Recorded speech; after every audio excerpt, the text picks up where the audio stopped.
Vamos a hablar de la muerte de Jesucristo, la crucifixión, que fue una misión salvadora. Podríamos decir una misión cumplida, una misión que no se quedó a medias. Él simplemente tenía una misión que cumplir y la hizo cabalmente. Muchas veces hemos escuchado sobre la muerte de Cristo. Lo vemos en las películas. ¿Sabes cuántas películas de la crucifixión de Cristo pasaron en estos días? ¿Cuántas versiones hay?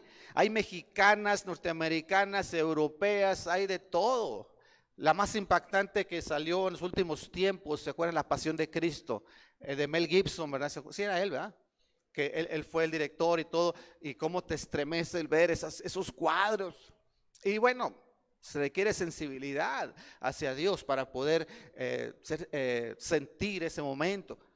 Pero aquí la pregunta es, ¿será que este hecho sería solamente o este suceso sería solamente para marcar una historia antes de Cristo y después de Cristo? ¿O sería solamente para tener material para películas de Hollywood? ¿Para qué sería? Ahora, tenemos que pensar, a nosotros nos ha tocado vivir en esta época, pero si hubieras vivido en la época de la crucifixión de Cristo, ahí vemos diferentes actitudes. Si hubieras estado ahí, ¿qué actitud hubieras tenido? Tal vez serías de los que estaban en la turba gritando, crucifícale, crucifícale. O podemos decir, ay, Pilatos, qué cobarde, cómo lo entregó. Pero si te hubiera tocado estar ahí en el lugar de Pilatos, donde de un lado tenías a tu jefe, el César, y diciéndote, o sabiendo que si ibas en contra de él, ibas a perder tu trabajo. Tenías por otro lado al pueblo gritándole, crucifícale, y por otro lado tenías a Jesucristo y la convicción de que no hallo en él ningún delito. Y entonces, ¿por qué lo mandaste crucificar? Si te hubiera tocado ese puesto, ¿qué hubieras hecho? O si fueras un soldado romano, que tu jefe te diga, a ver, vas a darle 40 azotes a este reo. ¿Qué hizo? Pues no sé, yo no veo la razón, pues se lo tienes que dar. ¿Qué hubieras hecho al estar ahí? Entonces, en este momento yo quisiera compartir ahora, ya dijimos las maquinaciones del hombre malvado en contra de Jesucristo para inculparlo injustamente. Vimos ya el juicio de Jesucristo y vamos a ver la crucifixión de Jesucristo. Y el propósito es que nos traslademos. Voy a tratar de hacerlo lo más descriptivo históricamente para que nos podamos trasladar y pensar que estamos ahí en ese momento y cuál sería nuestra reacción. Así es que vamos a orar primeramente. Le invito a que cierre sus ojos y vamos a orar y empezamos directamente con la primera parte. Dios que estás en el cielo, muchas gracias por este tiempo en que nos hemos gozado con la alabanza, con los cantos especiales, con cada persona que ha llegado hoy aquí a esta iglesia. Gracias también por los que nos siguen a través del internet. Gracias, Dios, por cada persona que dedica este tiempo para ti, Dios. Ahora, Dios, te pedimos que nos guíes en este estudio, que tú nos hables al corazón, que tú muevas las fibras más internas, Dios, para que pueda surgir algo bueno. Algo bueno hay en cada corazón, pero a veces está oculto debajo de tantas cosas frías, experiencias desagradables que nos han hecho indiferentes, nos hacen inconscientes e insensibles ante tus verdades. Pero te ruego, Dios, que podamos llegar a los corazones, que tu palabra toque esos corazones. Quita todo impedimento, todo lo que nos estorba, lo que nos distrae, y ayúdanos a estar atentos a lo que tú nos quieres decir. En el nombre de Jesucristo lo pedimos. Amén. Muy bien, vamos a ver 3 puntos: la cuesta del Calvario, la cruenta cruz y la cabal culminación. Vamos a dividir el estudio en esas 3 partes y vamos directamente al primero, que es la cuesta del Calvario, y vamos a ir a Lucas 23, Lucas capítulo 23. ¿Se acuerdan dónde está Lucas? Está Mateo y luego Marcos y luego está Lucas. Ahí, para si usted no sabe manejar mucho su Biblia, ahí lo puede encontrar. Lucas 23, el versículo 26. Recuerde usted que ya fue el juicio. Y Pilato decía, 3 veces dijo, no hallo delito en él. Pero aquellos hombres decían, crucifícale, crucifícale. Si hoy fuera el tiempo, la gente diría, mátalo, mátalo, mátalo. Y luego dice, bueno, dijo, ya con esta me libro, presenta a Barrabás. Y dice, bueno, Barrabás era tremendo, era terrible, era temido por todos alrededores. Y dijo, ¿a quién quieren que le suelte? ¿A Barrabás o a Jesucristo? Imagínate que te pusieran enfrente a un asesino, violador, secuestrador, maleante, mutilador de personas, y ¿quieres que te suelte a este o a Jesucristo? ¿Y qué creen que dijo la gente? Suelta a Barrabás, mata a Jesucristo. Pilato dijo, ok, agarró un lavamanos, un recipiente con agua, simbólicamente se lava las manos y dice, yo me lavo las manos, ahí se los dejo. En otras palabras, hagan con él lo que quieran, yo no quiero tener nada que ver aquí. Y la gente, ¿qué creen que dijo? Su sangre sea sobre nosotros y sobre nuestros hijos. Y entonces Pilato dio la espalda, se va, y Jesús sale hacia su ejecución. La cuesta del Calvario, aquí empezó. Al salir, dice la Biblia, versículo 26 de Lucas 23, dice, llevándole tomaron a cierto Simón de Cirene, que venía del campo, y le pusieron encima la cruz, para que la llevase tras Jesús. Buscaron a alguien que le ayudara. Piensa en esto. Jesús fue prendido como a la medianoche. Y todas esas horas estuvo en la casa de Caifás, y luego fueron con Pilato, y luego Pilato lo mandó con Herodes, y luego Herodes lo regresa con Pilato, y finalmente lo mandan a azotar. O sea, le dieron una golpiza tremenda, sin dormir, sin comer, sin tomar agua, había perdido mucha sangre, adolorido. Imagínate cómo iba a esa hora. Eran como las 9 de la mañana. Cuando lo sacan del pretorio, toda la noche lo habían tenido golpeando, enjuiciando, burlando. Seguramente estaba muy débil. ¿Están de acuerdo conmigo? Después de toda la sangre perdida, golpes, sin alimento, sin agua, iba débil. Tal vez el centurión pensó, así no vamos a llegar nunca, y agarró a Simón, ven, ayúdale tú, lleva la cruz, porque así no vamos a llegar. Y Simón le ayudó. Esa cruz tan pesada sobre Jesucristo, dijo, llévala tú, Simón. Para Simón, agarrar la cruz y cargarla, pues él venía descansado, tal vez ya había almorzado, eran las 9. Para la gente que trabajaba desde antes de que saliera el sol, él carga la cruz y se la lleva. Pero para él tal vez representaba una madera pesada, pero pues sí podía con ella. Pero también representaba tal vez el qué dirá de la gente. Imagínate ir cargando la cruz de un reo de muerte y que te vean ahí tus amigos, tus familiares, hacer el ridículo, hazme reír, las críticas. Tal vez hasta lo maldecían si después de ese momento. Y simplemente él dijo, yo lo llevo. Lo obligaron, no le preguntaron si quería. Para Jesús, en cambio, esa cruz representaba el peso del pecado de todo el mundo, tu pecado y el mío. A Simón lo obligaron, pero a nosotros Jesús no nos obliga a nada. No nos obliga. Simplemente dice, si alguno quiere venir en pos de mí, ¿qué dice? Niéguese a sí mismo. Dice ahí en Lucas 9:23. Bueno, ahí estamos viendo, si alguno quiere venir en pos de mí, niéguese a sí mismo, tome su cruz cada día. Tome su cruz cada cuándo, los domingos. Tome su cruz los domingos, así dice, cada cuándo, cada día, y sígame. No es dice toma tu cruz y vete por tu lado, no, sígueme. Porque todo el que quiera salvar su vida la perderá, y todo aquel que pierda su vida por causa de mí, éste la salvará. Esto parece algo contradictorio, como yo quiero ganar mi vida y quiero vivir bien, quiero ganar más dinero, tener mejor casa, mejor posición económica. Dice, pero a costa de sacrificar a Jesucristo y no seguirle, ¿sabes qué? Vas a venir perdiendo. Este pierde más que aquel que sacrifica por el nombre de Jesucristo. Este realmente sale ganando. A Simón lo obligaron, a nosotros no. Cada quien decide tomar la cruz y seguirle. Por eso el requisito es, si alguno quiere venir, si alguno quiere. ¿Cuántos dirían, yo sí quiero? Levante su mano. Yo sí quiero. Yo sí quiero. Yo tomo la cruz de Jesucristo cada día para seguirle. Muy bien. Es que esa es nuestra actitud. Posteriormente vemos que la gente está llorando.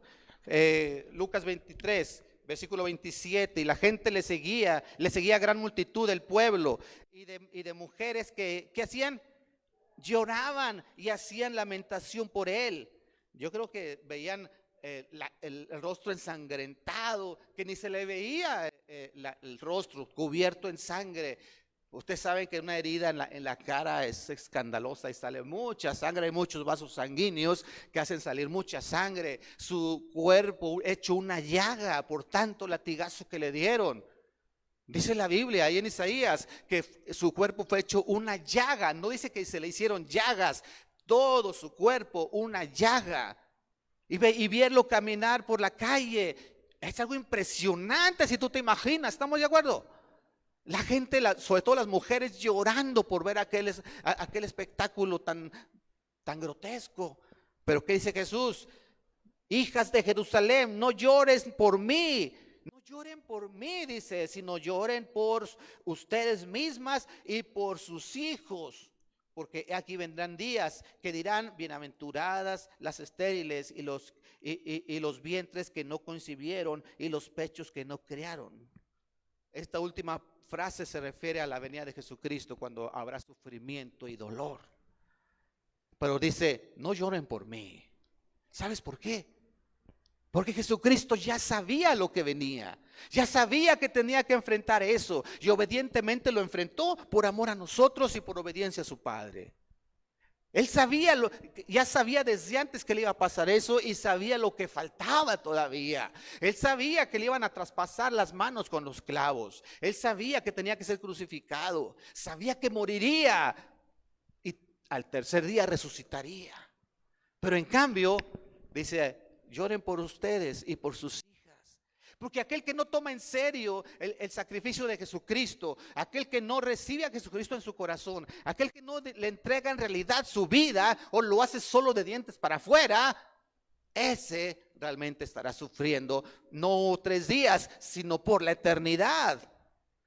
Hay un pasaje ahí en Apocalipsis 20:15, que dice que el que no se halló inscrito en el libro de la vida, ¿qué pasó? Será lanzado al lago de fuego. Si tú no tienes a Cristo en tu corazón, si tú no has dado evidencias realmente de tener a Cristo en tu corazón, tal vez no eres salvo. Y tú tienes que dar esas evidencias, porque tal vez te engañaste a ti mismo. Tú pensaste que recibiste a Cristo y realmente no lo hiciste. Porque es imposible que aquel que tiene a Cristo en su corazón, que tiene el Espíritu de Dios en su interior, es imposible que no le busque con hambre, con sed, ardientemente. Dice, llora por ti, porque el día de mañana esto es lo que va a suceder en tu vida. No por 3 días, sino por la eternidad. Pero después ya llega a la cima. Jesucristo llega a la cima del Calvario. Y en Mateo 27:34, si quiere usted acompáñeme ahí, Mateo 27, versículo 34, dice, ¿ya lo tenemos? Dice, y le dieron, versículo 33, y cuando llegaron al lugar llamado el Gólgota, que significa lugar de la calavera, le dieron a beber vinagre mezclado con hiel, pero después de haberlo probado, no quiso beberlo. La Biblia no nos dice por qué le dieron eso. ¿Por qué le dieron? Cuando llega, le dan vinagre mezclado con hiel. No voy a entrar en las profundidades porque eso no voy a profundizar mucho en estos simbolismos. No tengo todo el tiempo. Yo solamente quiero mencionar que históricamente nos cuenta la historia que cuando a un reo que llevaban en tales condiciones de sufrimiento y que tenía ya mucha debilidad y que querían cumplir todo el castigo de la crucifixión. O sea, iba muy débil, adolorido, y tal vez desmayándose en un momento dado, casi, todavía le faltaba clavarlo con sus manos y sus pies sobre la cruz. Y cuando pasaba esto, a los reos se les daba algo que les embriagara un poco, para que pudieran resistir más. ¿Sí me estoy explicando? Como cuando alguien está muy adolorido, le duele algo, ¿y qué le das para que se le calme el dolor?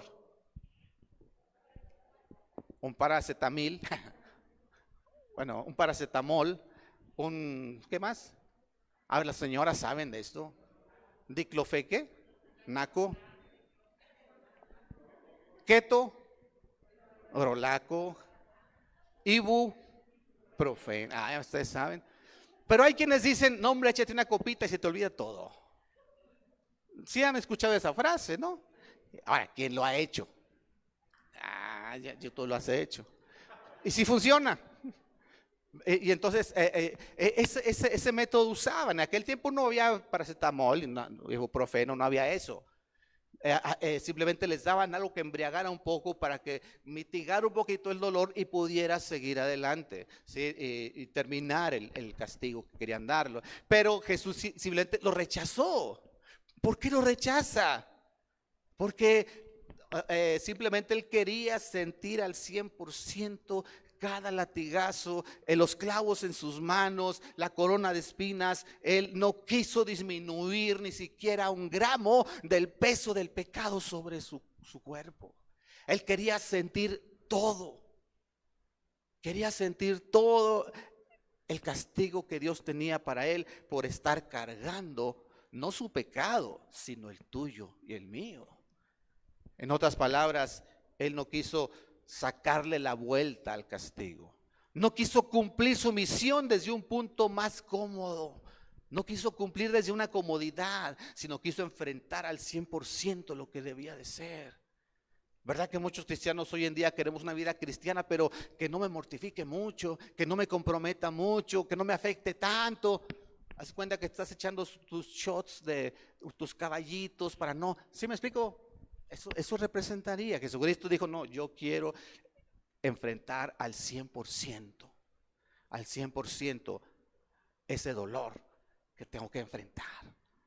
No enfrentarlo desde una posición más cómoda, donde no me duela tanto, donde no me moleste tanto, donde no me sacrifique tanto. ¿Verdad que muchos ahora en la pandemia tuvimos que cerrar y seguíamos los servicios a través de la transmisión? ¿Se acuerdan? Pero ¿verdad que estaba bien padre? Te levantabas, tu café, tu almuerzo y ponías ahí el aparato y ya. Pero ahora que ya pasó todo eso, ¿verdad que como que nos quedamos acostumbrados a eso? ¿Verdad que sí? O sea, siendo sinceros, el cuerpo tiende a ir por lo cómodo, ¿sí o no? Pero ahí donde sabes que no, tengo que hacer las cosas que son necesarias. Muchos discipulados continuaban a través de la videollamada, ¿sí o no? Pero ahora que ya terminó todo eso, como que nos quedamos acostumbrados y queremos seguir con los discipulados a través de videollamada todo el tiempo. Ahora, está bien cuando se pueda, pero ya hay que variarle, hay que tratar de buscar al discípulo en persona. No todo se va a hacer en videollamada, buscando la comodidad solamente. Entonces, acuérdate que servir a Dios dice, toma tu cruz, hay que seguir, se mete a un sacrificio. ¿Tú estarías dispuesto, decíamos ahorita, estás dispuesto a cargar esa cruz hacia el Calvario? Amén. ¿Cuántos me dirían amén? ¿Estás dispuesto a cargar esa cruz sin darle rodeos? ¿Estás dispuesto? Amén. Se oye un poquito dudoso, ¿eh? A ver, con fuerza. Ahora sí ya se escuchó más. Déjame entrar en la segunda parte. La cruenta cruz, ya llegaron a la cima. Y regresamos a Lucas 23. Regresemos a Lucas 23. Y vamos en el versículo 34. Dice, bueno, ya le pusieron. Del 33 en adelante, ahí está la parte donde está en la cruz. Era como alrededor del mediodía. 9, 10, 11, 12. Tardó como 3 horas en llegar a la cima. Imagínate, después de desvelado, sin comer, golpeado, perdiendo sangre e ir subiendo. ¿Cuánto te tardas en subir al Cerro de la Silla? ¿Alguien ha ido? ¿Cuánto? 3 horas. Todo el día. ¿Y cómo llegas? Ahora imagínate, en la situación que estaba Jesús, subiendo en el Monte Calvario, y ahora ahí está arriba, y primeramente llegó ahí como a eso del mediodía, como a las 12 del mediodía llegó ahí. Lo pusieron entre dos ladrones, porque la profecía decía que fue contado entre los malhechores, un ladrón a la derecha y un ladrón a la izquierda. Por eso ahí en Filipenses habla de que se disminuyó, estando en forma de Dios, como cantaba Lalo, se despojó de sí mismo, y estando en la posición de hombre se humilló todavía más al nivel de los pecadores, de los malhechores, de los ladrones, delincuentes. Y estando en esa posición de los delincuentes, todavía más abajo, como el peor de los delincuentes, porque no a cualquier delincuente le daban la cruz, sino solo a los peores. A los otros los mataban de otra forma, más digna, pero la cruz era humillante y dolorosa, una muerte lenta y sufriente. Y esa fue la que le asignaron a él, entre dos de lo peor de aquel tiempo. ¿Qué más encontramos ahí? Repartieron, bueno, antes de esto dice que él pedía por perdón por su gente que lo estaba crucificando. Imagínate estar ahí, todavía dice, Padre, perdónalos, porque ellos no saben lo que están haciendo. Perdónalos. ¿Cuántas veces nosotros pedimos a Dios, Dios, no les tomes en cuenta el pecado que están haciendo contra mí? No, ojalá que Dios les mande fuego del cielo y los consuma. Pero hay un Dios que te va a consumir y vas a ver, Dios te va a castigar. Eso se lo dejo a Dios. Dios le va a dar un peor castigo que el que puedo hacer yo, en el mejor de los casos. Pero cuántas veces aquel que nos hizo daño, aquel que nos perjudicó, aquel que hizo daño a nuestros hijos, y decimos, Dios, perdónalo, y si por algo lo vas a castigar, que no sea por esto que me hizo a mí, ni le castigues. Por eso perdónale ese castigo. Gran enseñanza, ¿no? Una enseñanza grande de perdón. Posteriormente habla de que repartieron sus vestidos, o sea, lo despojaron de su ropa. ¿Quién se lleva la camisa? El pantalón, unas botas tan padres, ¿quién las quiere? Los calcetines de seda. Imagínate, si fuera hoy. En aquel tiempo eran mantos, túnicas, capas y esas cosas, se las repartieron. Pero cuando llegaron a su túnica, vieron que era de una sola pieza, no tenía costura, no sé cómo lo harían. La Biblia no nos dice dónde la consiguió, si la compró en Liverpool, de Jerusalén, sucursal Jerusalén, o no sé, o en el mercadito, en el tianguis de Jerusalén. No sabemos dónde la compró, pero dice que era una sola pieza y sin costuras, que al grado que dijeron aquellos hombres, no la vamos a romper, mejor vamos a rifarla, a ver quién se la lleva. Dice que echaron suertes y otra vez se cumple la profecía que ya estaba escrita desde antes, que decía, sobre mi ropa echaron suertes. A ver quién se lo sacaba y quién se llevaba la túnica completa. Esa túnica de una sola pieza habla de integridad. Sabes que en la Biblia la vestimenta, la ropa siempre tiene que ver con nuestras acciones, con nuestras actitudes, con lo que la gente ve de nosotros. Una túnica de una sola pieza habla de alguien que es lo mismo aquí y es lo mismo en la casa, es el mismo en el trabajo y es el mismo en la calle, es el mismo cuando va manejando y es el mismo cuando está cantando en el Monte Calvario. ¿Sí? No de los que aquí cantamos, Él vive. Y allá se nos cierra en Constitución alguien y Dios te bendiga. O agradece que soy cristiano, si no me bajaba. Ahí es donde tenemos que ser el mismo, íntegros. Eso nos habla Jesucristo. Aún en su ropa nos está dando una gran enseñanza. Integridad. Lo que tú sí seas así siempre y que tú no seas uno siempre. Así como te portas aquí, te portas con tus papás. Así como eres aquí, te portas en tu casa, en tu escuela, en tu trabajo. Y yo sé que muchos van a decir, no, es que tú no sabes mi trabajo. En mi trabajo no se puede ser cristiano. He escuchado gente así, es que en mi trabajo si no me hago así tan malo como ellos, no, me devoran. Aquí no se puede ser cristiano. Otros dicen, no, hombre, no conoces a mi esposa, con ella no puedo ser cristiano, ahí tengo que andar a la defensiva, o no conoces a mi esposo. No, íntegro. Yo creo que si alguien estaba pasando algo, momentos difíciles, era Jesucristo. Y hasta ahí nos muestra integridad. Luego vemos que había diferentes actitudes en la gente. Y vamos a ver esto en Lucas 23, 35.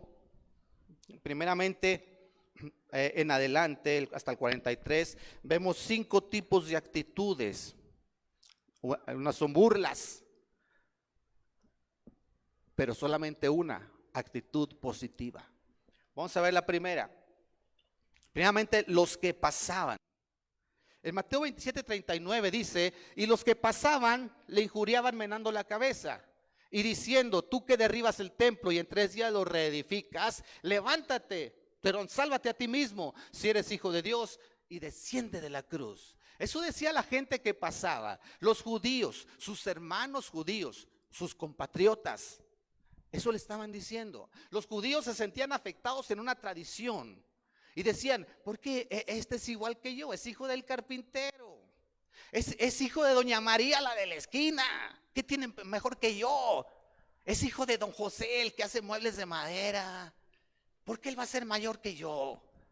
Ellos estaban afectados en su orgullo, en su tradición, una tradición que les llevaba a la religión, o una religión que se había convertido ya en tradición. Ya no importaba tanto su relación con Dios, sino su tradición. No se daban cuenta que Jesucristo es mayor que cualquier tradición. No se daban cuenta, no tenían esa humildad para darse cuenta que Jesucristo es mayor que cualquier tradición. Otra actitud, los líderes religiosos. En Mateo 27, 41 vemos esta actitud de los líderes religiosos. Dice ahí Mateo 27, 41. De esta manera también los principales sacerdotes, escarneciéndole con los escribas y los fariseos y los ancianos, fíjate, puro líder, puro jefe, puro gente religiosa de la alta, o sea, no el chalán, no el ayudante, no, eran los de arriba. Y decían, a otro salvó, a sí mismo no se puede salvar. Si es el rey de Israel, descienda ahora de la cruz. ¿Y qué? O sea, tengo que ver un milagro, tengo que ver que te bajes tú solo y entonces yo voy a creer. ¿Confío en Dios? Ah, bueno, líbrele ahora si le quiere, porque ha dicho, soy hijo de Dios. Y aquí vemos ahora a los religiosos. A ellos les importaba su posición, puro líder. ¿Y por qué este me va a venir a enseñar? Si yo nací entre las sillas de la iglesia. Yo soy hijo de un pastor y pastores, vengo de una línea de pastores, muchos dicen. O si yo soy hijo del alcalde, yo soy de la alta sociedad.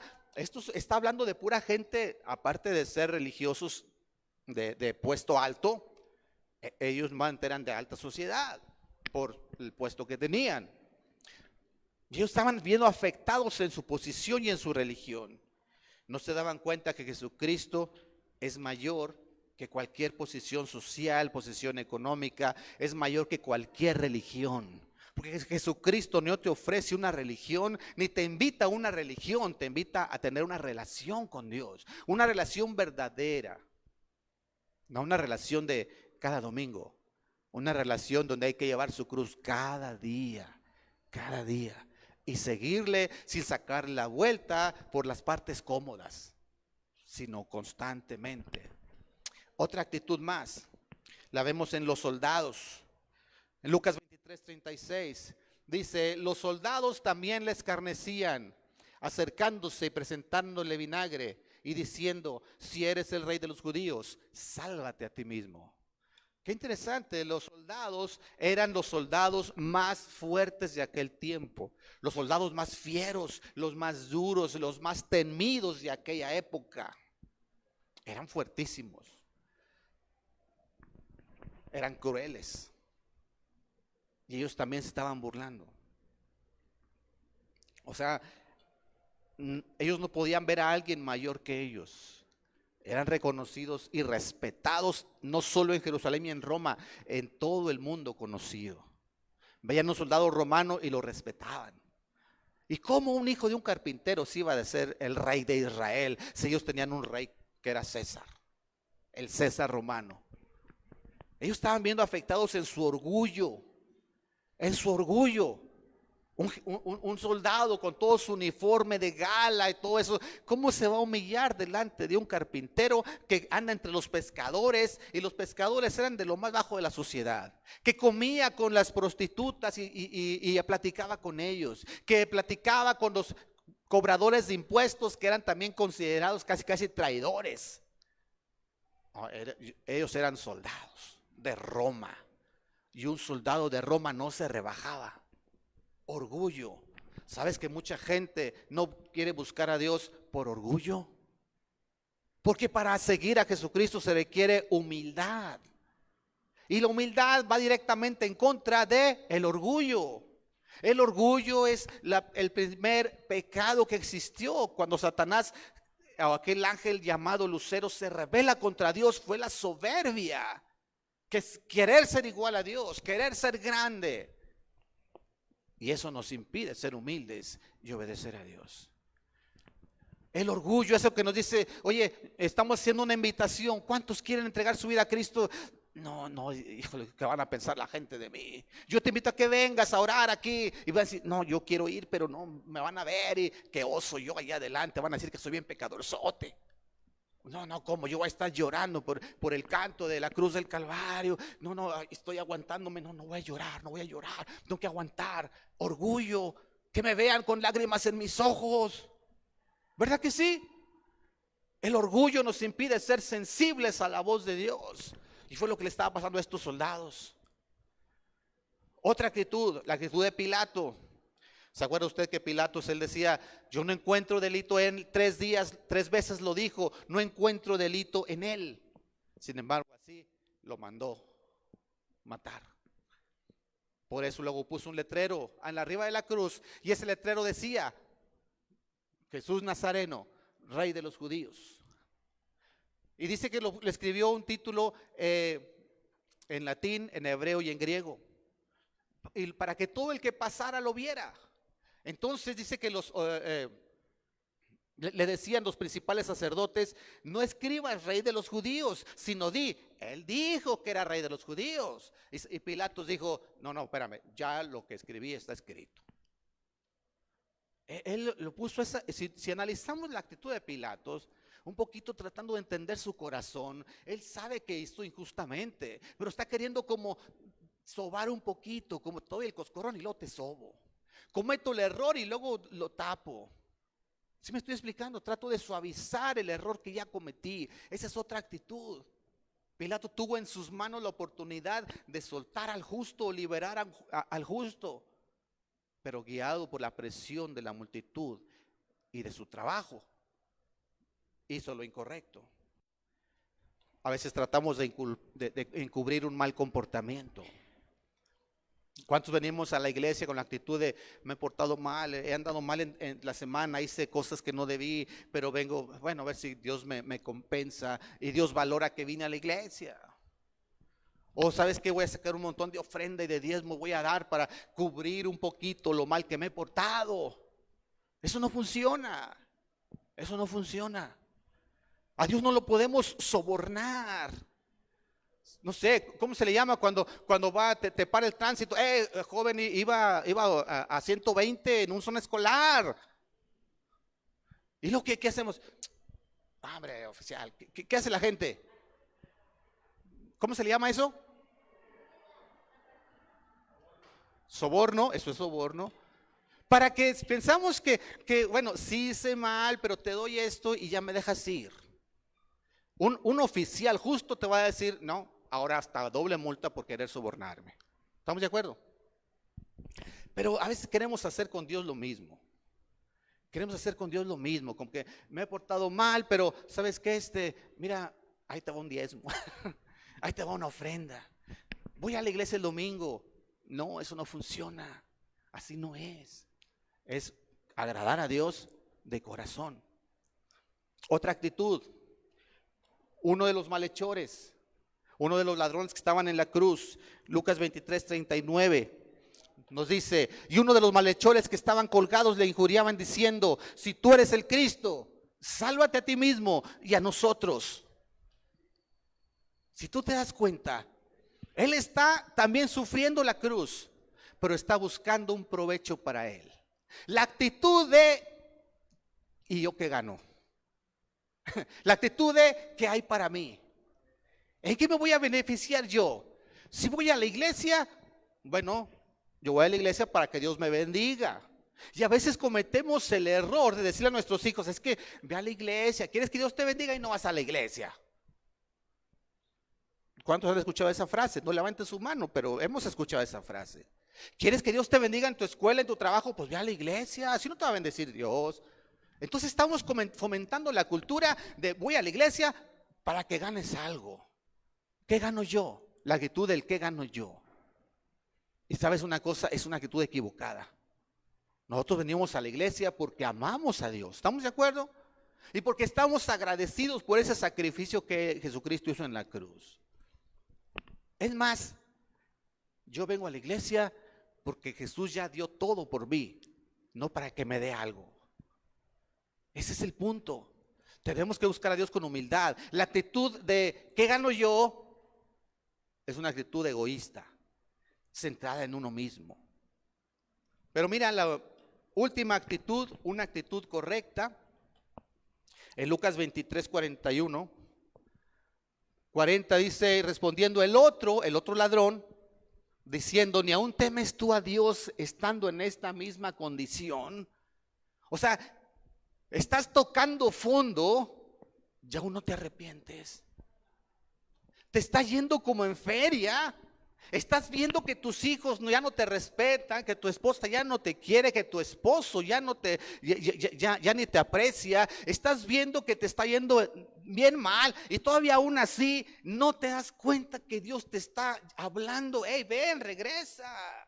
En un principio te habla con palabras y luego te avienta una piedrita a ver si volteas, pero ya te está aventando un bloque en la cabeza y aún así no volteas. Estás bien mal, ya tocaste fondo y aún así no volteas a ver a Dios. Dice, aún en esta misma condición, y no temes a Dios. Nosotros a la verdad justamente padecemos, dice, porque recibimos lo que merecieron nuestros hechos, mas ningún mal hizo. En otras palabras, él, fíjate muy bien lo que está haciendo. Primero, reconoce que es pecador. ¿Estamos de acuerdo? Reconoce que es pecador. Es lo que debemos hacer todos. Segundo, dice, este pecado que yo tengo trae un castigo y es lo que estoy pasando. Él no está diciendo, ¿por qué Dios permite esto en mi vida si yo voy a la iglesia? Él no está diciendo, ¿por qué Dios? ¿Por qué Dios? ¿Por qué? Si estoy sufriendo las consecuencias de mis malas decisiones. ¿Sí? ¿Estamos de acuerdo? Primero, reconoce que es pecador y ese pecado trae consecuencias, pero no lo deja ahí. Versículo 42, y dijo a Jesús, acuérdate de mí cuando vengas en tu reino. En otras palabras, después de reconocer a Jesús, dice, perdóname. Está buscando a Jesús con actitud de perdón. ¿Estamos de acuerdo? Si algo puedes hacer, Dios ni le dice, llévame contigo. No, acuérdate nada más. Entonces Jesús le dijo, de cierto te digo que hoy estarás conmigo en el paraíso. O sea, él sabía que ese día, unas horas más tarde, iban a morir los tres. Dijo, hoy vamos a estar juntos allá. Tú y yo vamos a estar allá arriba. Por esa actitud positiva que vio, de humildad, de reconocer que no soy perfecto, de reconocer que yo soy malo y mi mal proceder trae consecuencias, pero busco perdón en Jesús, con humildad y arrepentimiento. Y Jesús está ahí presto para perdonar. La pregunta aquí que está en el aire, en estas actitudes se encierra toda la humanidad. ¿Cuál es la suya? ¿Con cuál se identifica? ¿Con los que pasaban, que se ven afectados por una tradición? ¿Con los religiosos que se ven afectados en su posición? Una posición de, ¿cómo es posible que yo acá me tengo que rebajar? ¿O los soldados porque se ven afectados en su orgullo. ¿Cómo me van a ver a mí arrepentido delante de Dios? ¿Cómo me van a ver a mí humillado? No, no, yo soy grande. O con Pilato, queriendo suavizar el mal proceder que a veces tenemos. O se identifica con el malhechor. ¿Yo qué gano? ¿En qué me va a bendecir Dios? Si yo hago esto, ¿en qué me bendice? ¿Qué salgo ganando? O con la actitud del otro malhechor que decía, yo no merezco nada. La verdad me está yendo mal por lo que yo hice. Pero Dios, si hay algo que tú puedas perdonarme, sería excelente. Te lo agradecería. Finalmente vinieron momentos de oscuridad. Mateo 27:45. Ahí eran como las 12. De 12 a 3 de la tarde estuvo oscuro. Desde la hora sexta hubo tinieblas en toda la tierra hasta la hora novena. Imagínate, ahorita, ¿qué horas son? Ahorita son las 12, ¿verdad? Ya se está yendo el tiempo. Pero fíjate que a esta hora todo oscuro como si fuera de noche. Así sucedió en ese momento. Algunos dicen, es que fue un eclipse. Mira, lo que haya sido, lo que Dios haya usado para oscurecer, lo tenía que usar. Pero se oscureció. La Biblia no habla mucho de qué pasó en esas horas, no habla tanto, más que ahí estuvo crucificado Jesús sobre la cruz y pasando varias cosas. Pero lo que sí sabemos es que las tinieblas no tienen nada que ver con Dios. Porque dice en 1 Juan 1:5 que Dios es luz y no hay ningunas tinieblas en él. O sea, las tinieblas en la Biblia siempre habla o está relacionado con la ausencia de Dios y Satanás reinando, la maldad imperando, la maldad en su máxima expresión. El Hijo de Dios estaba colgado sobre una cruz, ya estaba a punto de morir, estaba súper débil, adolorido, perdiendo sangre, estaba muriendo poco a poco, una muerte lenta y llena de sufrimiento. ¿Cómo crees que estaba Satanás? En ese momento seguramente estaba feliz, pensando, ganamos, mira dónde tenemos al Hijo de Dios. Todos sus demonios haciendo fiesta ahí, que el cielo se oscureció, todo el día oscuro, 3 por 3 horas, haciendo fiesta, festejando, como habían acabado según ellos con el Hijo de Dios. Y tal vez delante de Dios le decían, mira cómo tengo a tu hijo. Y sus seguidores, sus apóstoles, huyeron como cobardes.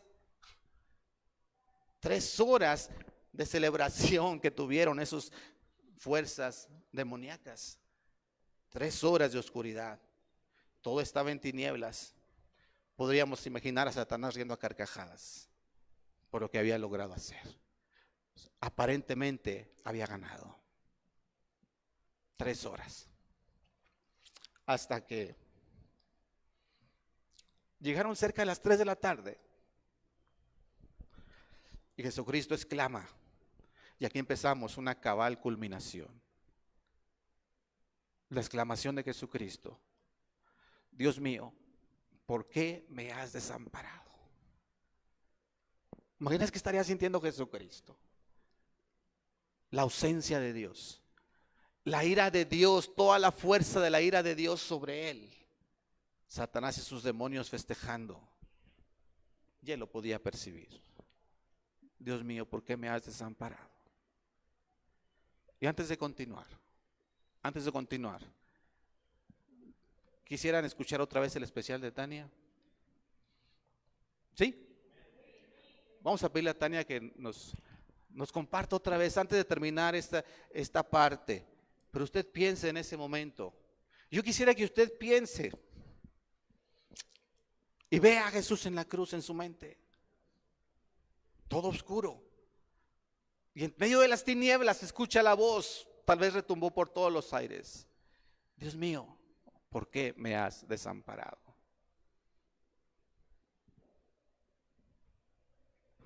Vamos a escucharlo.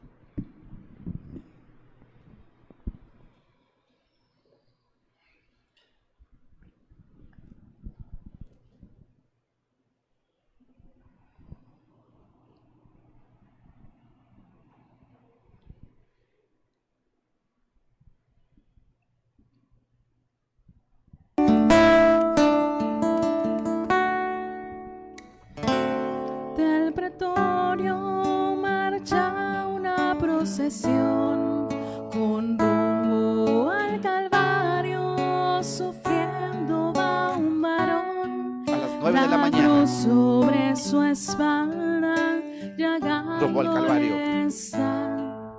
No puede caminar, Cargando aquella cruz. no puede dar un paso y cae por el camino. Débil, recibe cansado, un latigazo sin sobre energía. su cuerpo herido. No puede avanzar, se escucha solo un grito. Y los soldados diciendo: levántate, camina. Maldito. No puede ser maldito aquel que en su dolor exclama con un grito: perdónale, Señor, perdónale sus faltas, no mires su actuación, de ellos ten compasión.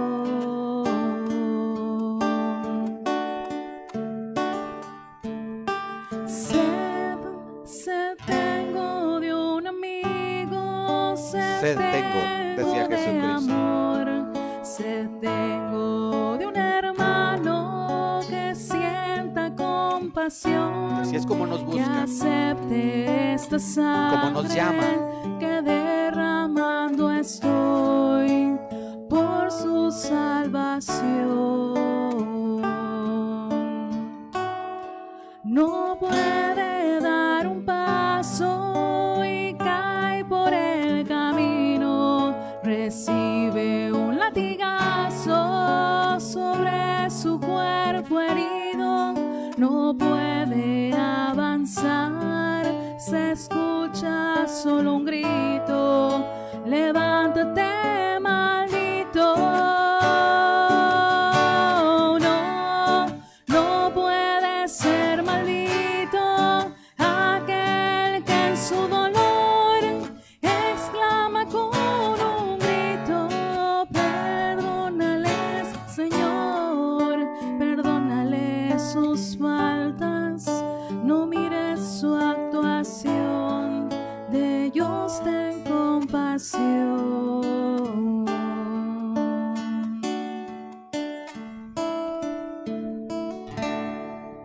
Así es como Jesús pedía perdón. Perdona a Dios, no por él mismo, sino por la gente que lo estaba maltratando.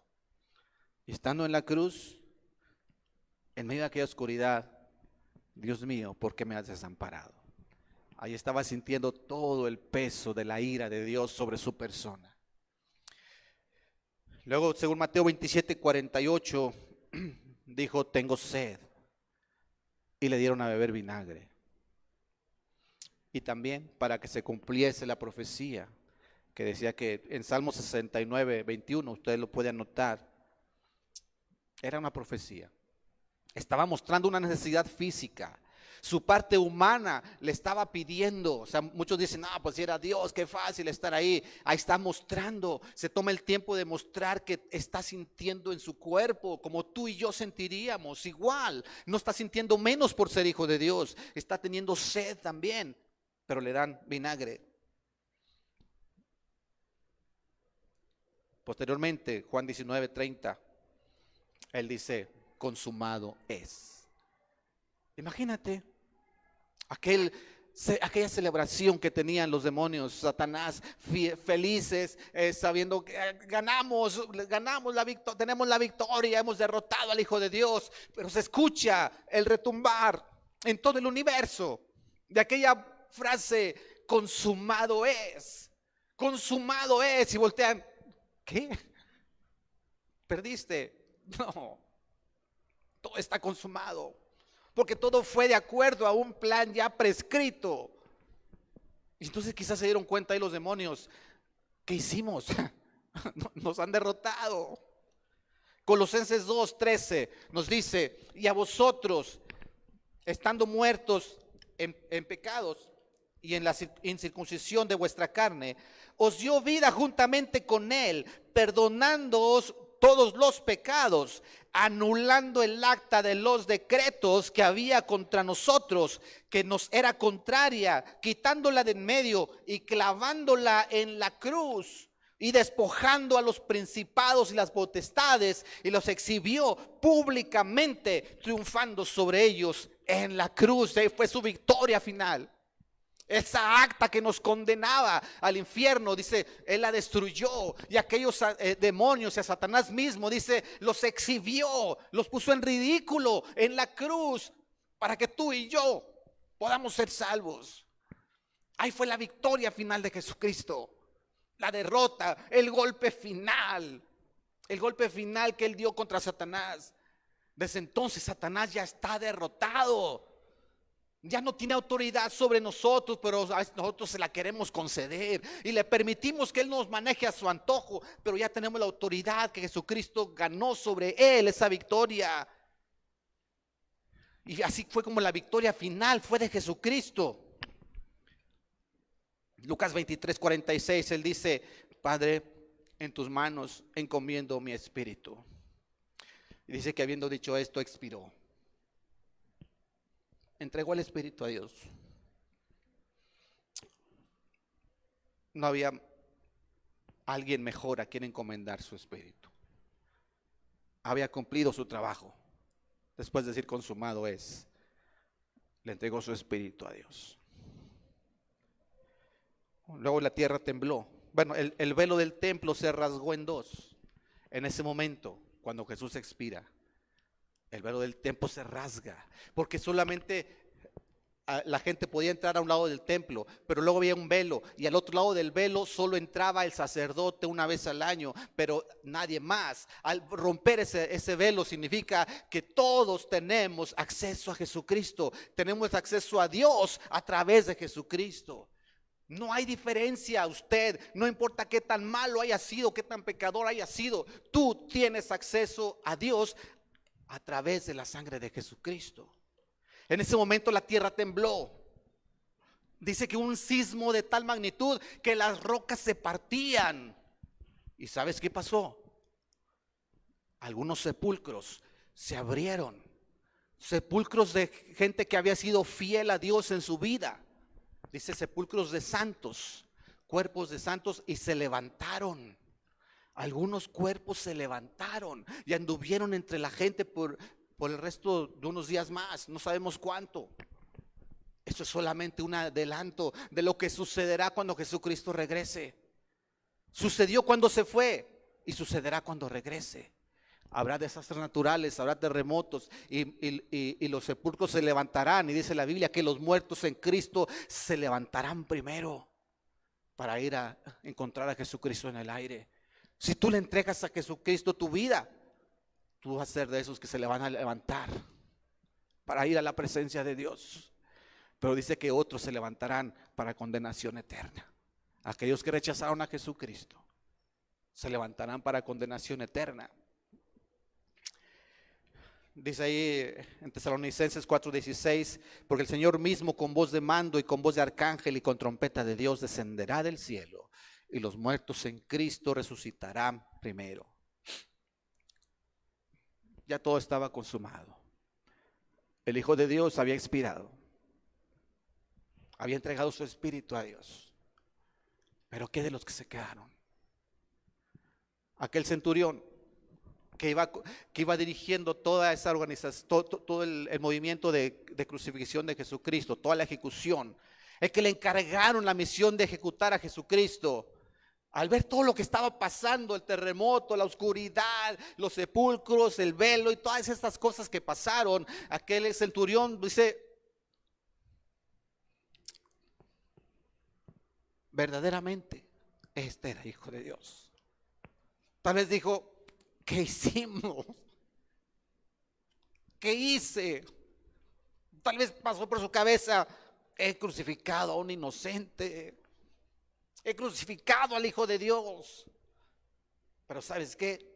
Ya era tarde. Tal vez hubiera querido retroceder el tiempo y por lo menos no ser tan cruel con él. O tal vez dijo, ¿por qué me asignaron a mí esta misión? Había otros que pudieron haberlo hecho, ¿por qué yo? Y sabes una cosa, Cuando Jesucristo venga por los suyos, muchos se quedarán diciendo, ¿por qué no busqué de corazón a Jesucristo? Tal vez muchos cuando partan de este mundo y se den cuenta y estén delante de Dios y decían, y tal vez digan, es que yo siempre rechacé a Jesucristo, pero ahora me doy cuenta que la regué. Es demasiado tarde. Cuando estés en la presencia de Dios y te des cuenta, oye, yo iba a la iglesia, pero nunca le eché ganas, nunca mostré una evidencia de una convicción, de un amor verdadero a Dios, pero ya es tarde. Tal vez viviste engañado toda la vida pensando que eras salvo solo porque un día hiciste una oración, pero nunca mostraste la convicción de esa decisión que tomaste. En aquel momento será tarde. Será tarde. Hoy es la oportunidad. Hoy es la oportunidad.